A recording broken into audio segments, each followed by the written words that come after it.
The dog and the shadow.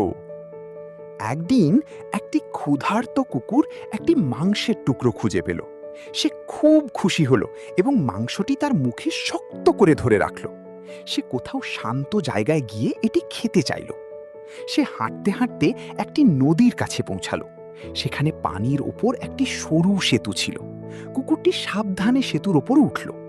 সেতু পার হওয়ার সময় সে নিচে পানির দিকে তাকালো। সে সেখানে আর একটি কুকুর দেখল। সেই কুকুরটির মুখেও একটি মাংসের টুকরো ছিল। কুকুরটি জানতো না যে সেটি তার নিজের ছায়া। সে ভাবল, ওই কুকুরটির কাছে আর একটি মাংস আছে, আমিও সেটা চাই। সে লোভী হয়ে উঠল।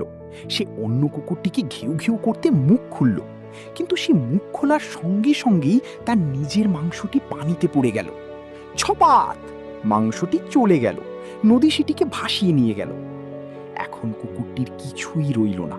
সে আবার খুব দুঃখী এবং ক্ষুধার্ত হয়ে গেল। সে ধীরে ধীরে হেঁটে চলে গেল, তার ভুলের কথা ভাবতে ভাবতে। নৈতিক শিক্ষা: লোভ তোমার যা আছে তাও হারিয়ে ফেলতে পারে। যদি তুমি এ ধরনের আরও ভিডিও দেখতে চাও, তাহলে আমার ইউটিউব চ্যানেলটি সাবস্ক্রাইব করতে পারো।